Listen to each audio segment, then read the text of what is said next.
Hey Hard Chargers, my name's Kyle Miller and you're watching Hodgepodgepreneur. For those of you who just found us, Hodgepodgepreneur is just how it sounds. It is entrepreneurs who have to have a hodgepodge of skills while not necessarily needing to be an expert or being an expert in any one of those skills in order to grow their business. So you've probably been down this road before if you're watching this, or you're going down this road currently. And what it is you have to be a jack of all trades, master of none for just a short period of time until you can grow the business large enough that you can hire people to dedicate 40 hours a week or however many hours a week to fulfill these roles that right now you're filling. Some of us don't necessarily come with that skill set, such as PowerPoint or Excel or social media or marketing or sales or accounting. So our channel provides you with all the information needed so that you don't have to go all over the place to look for it, and you have just enough knowledge so it doesn't drown you and make you think that you don't know anything. So today we're not talking about an actual skill set or task or anything like that. We're actually going to talk about the mental side of being an entrepreneur. And being an entrepreneur, you have to be able to effectively deal with setbacks, stresses, and chaos. So without further ado, let's jump into my top 3 things to keep in mind when dealing with stresses, chaos, and setbacks. Rule number 1 is shorten your time frame. You have to shorten your time frame of consideration to something that you actually can control or tolerate. So you don't always have control of something, but there is a certain amount of stuff that you can tolerate. So if that toleration is as low as the next minute, then only consider the next minute. Most of the time, you have enough information to where it's just enough to worry you, but not enough to make any kind of decisions or have any kind of comfort. I used to be in the military, and when I was in the military, I was sometimes required to go through difficult training. The difficult training that I would go through, you would always talk to guys before you go through it that maybe had been through it before and get their perspective on it. And a lot of times, what they would say when it was a physically demanding or mentally challenging or both type of course, they would just say, hey man, you got to live chow to chow. Chow meaning food, and food does a body good. It does good for morale. So they would always say, don't think about how much longer you have to go. Think about the next time you get to eat. Food boosted their morale, it reset their thinking, and it gave them another breath to be able to continue on, and that's what got them through it. Now, some of those courses that would work pretty well, you just think about the next time that food, because they got to feed you, right? So you just think about the next time that food is going to be coming into your belly, and you just wait until then before you make any decisions, whether to drop out or to quit or to go off on somebody. So live chow to chow. And what that really means, looking back on it, I realized that what that really means is you got to shorten your time frame of thinking to something that is more tolerable to you in that moment. So right now, I'm doing fine. My wife and I both have jobs. We're both in good health. The kids are in good health. Everybody's growing. Finances are good. No problems.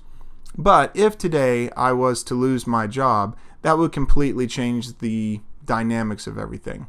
So that means that right now, as I'm sitting here, I have no problem thinking about retirement. I have no problem thinking about next week. I have no problem thinking about what I'm going to do this weekend. I have no problem thinking about my kids and their future, yada, yada, yada.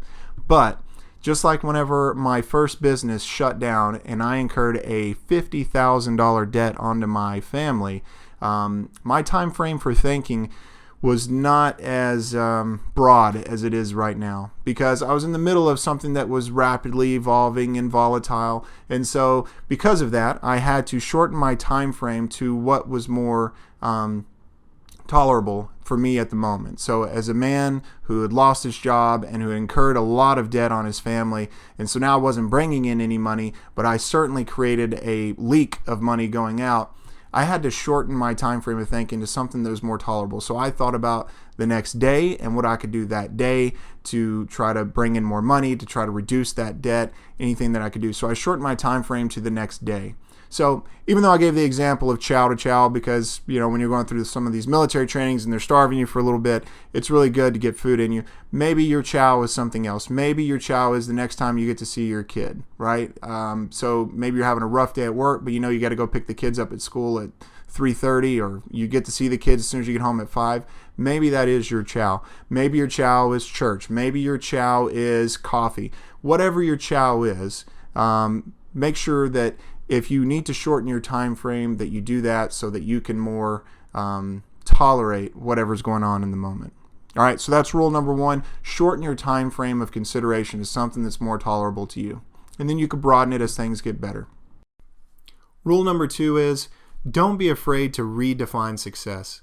Success is something that's subjective, and we all have our own definition for it. And in fact, our definition has changed over the years. I mean, just think, for example, of your 15-year-old self versus your 18-year-old self versus your 21 versus 25 versus 30-year-old self.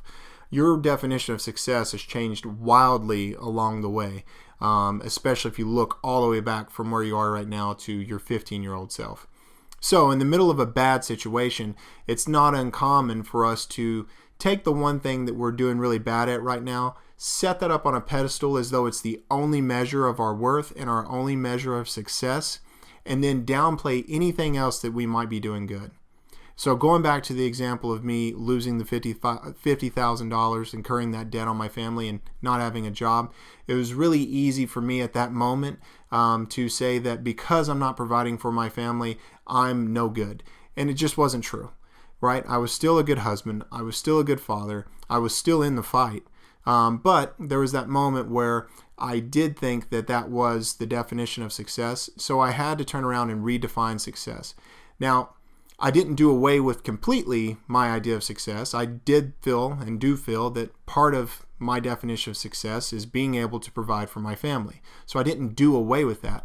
But in that moment, I had to shorten the time frame, and so therefore I had to shorten basically the idea of success to something that I could achieve, because every time I achieve a little something, I now have won. And when I've won, I feel good. And when I feel good, I want to keep fighting. When I keep fighting, I keep winning.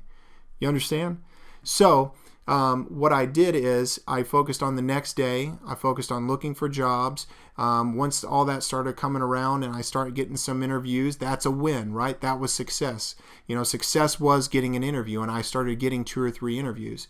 And then after that, it was actually landing the job, and then I land a job, and then it was start another business. And then, and then my idea of success grew back to what it was before. But it really helped when I shortened my time frame of thought, redefine success for the moment or permanently, and in this situation it was just for the moment, and then I move on to my third rule. And my third rule is never make a permanent decision in the middle of a rapidly evolving, volatile situation unless you absolutely have to. Sometimes you come to a fork in the road in the middle of a bad situation, and you have to go left or you have to go right. There is no setting still. But sometimes we feel like we have to go left or we have to go right, even though we could just sit still. And the reason I say sit still is because, going back to my military experience, there was a lot of times where you just had to stop, look, listen, and then wait. You had to wait for the situation to evolve a little bit, because as the situation evolves, more information comes in, and as more information comes in, you're better able to make a educated decision. You're better able to make an educated guess.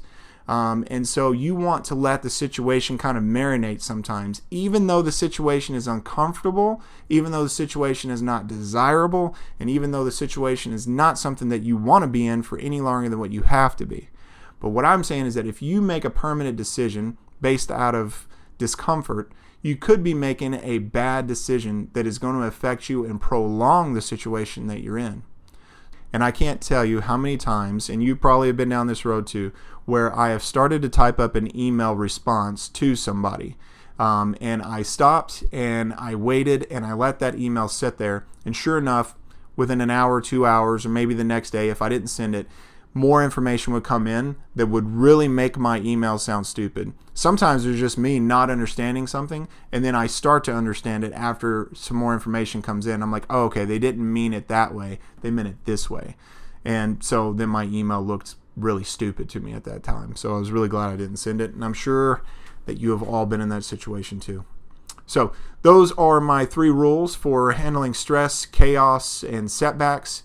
I hope that helped, and I hope to see you again on another episode of Hodgepodgepreneur. Don't forget to go down to the bottom, hit that subscribe button, follow us, and we got more videos coming out each week that'll help you grow your business and be a better you. And by you, I mean all those different hats that you wear. So the CFO you, the marketing you, the sales you, the bookkeeper you, the employee you, the leader you. We're going to help you and all of yous, if that's a word. So thanks again for watching, and I hope to see you again.